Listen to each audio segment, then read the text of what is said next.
Bon, bonjour tout le monde. Bon, aujourd'hui, je rencontre des choses, des discussions avec les gens qui ne comprennent pas. Le problème de l'homme aujourd'hui, si vous voulez, c'est que il y a des hommes aujourd'hui qui vont dire que la colère est un péché, alors que la colère est une émotion, et que l'émotion appartient au corps. Le corps a été créé ainsi, avec la colère. D'accord? La colère est une émotion qui habite tous les hommes de cette existence. Qu'on le veuille ou non.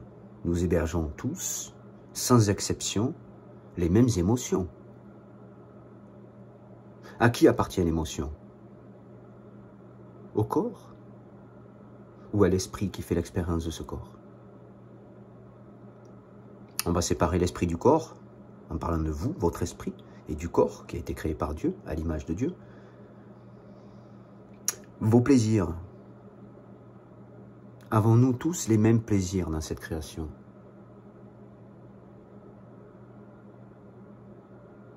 Vous comprenez de suite la différence entre la colère, qui est une émotion qui réside dans le corps pour ce qu'il est, et le plaisir, qui est une satisfaction personnelle et qui est complètement différente pour chacun. Alors c'est vrai que quand on ne pratique pas de yoga, la colère peut être confondue avec la mise en action de celle-ci. La colère, c'est une émotion à la base qui peut être vécue intérieurement, même exprimée juste par la parole. Elle peut être exprimée, on peut être dans tous ces états, sans forcément passer à l'action, taper sur quelqu'un, vous voyez ce que je veux dire?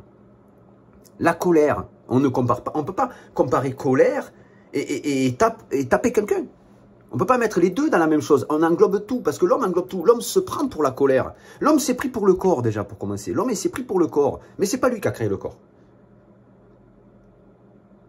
L'homme s'est pris pour le corps. Du coup, quand il est en colère, c'est lui qui est en colère. Non, non. Quand tu pratiqueras de la méditation, tu arriveras à devenir celui qui observe la colère et non celui qui exprime la colère. C'est là que tu feras une séparation avec les émotions et que tu feras une séparation avec cette réalité avec laquelle tu t'attaches. Tu te prends pour les émotions, tu te prends pour le corps, mais tu n'es pas les émotions. Si tu fais de la méditation, tu seras celui qui les observe. Si tu fais du yoga, tu seras celui qui les contrôle. Tout en les vivant, il faut les exprimer. Les émotions doivent être exprimées, elles doivent être vécues.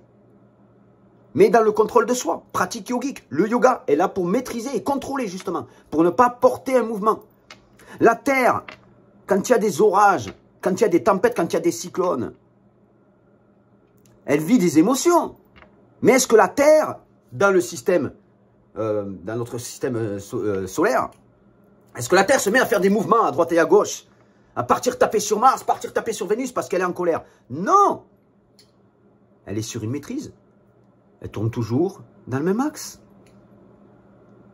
Vous voyez ce que je veux dire? La colère peut être vécue intérieurement. C'est à vous à ne pas la rentrer en mouvement. C'est là que vous allez faire tomber votre système solaire personnel. Bien sûr. Bien sûr. Mais l'homme ne sait pas disséquer les choses. Comme la science dissèque les choses.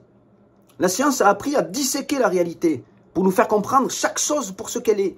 Le yoga et la méditation sont là pour vous apprendre à décomposer votre réalité. À vous décomposer. Dans vos actions, dans vos mouvements. La méditation est là pour observer ces choses-là. Vous devenez celui qui observe. Avec la méditation, comment pouvez-vous devenir l'observateur si vous ne pratiquez pas de yoga et de méditation?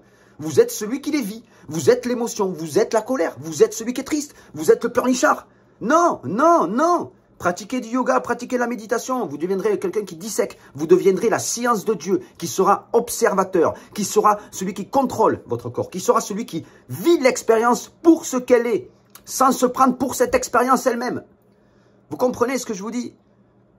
Voilà la réalité, ce qu'elle est. Le corps a été créé ainsi, avec les émotions, et non avec les plaisirs. Sachez faire la différence entre l'émotion, qui n'est pas un péché, et qui fait partie du corps entièrement, parce que nous avons tous les mêmes émotions, avec le plaisir, qui lui est un péché, et qui ne fait pas partie du corps, parce que nous avons tous des plaisirs différents.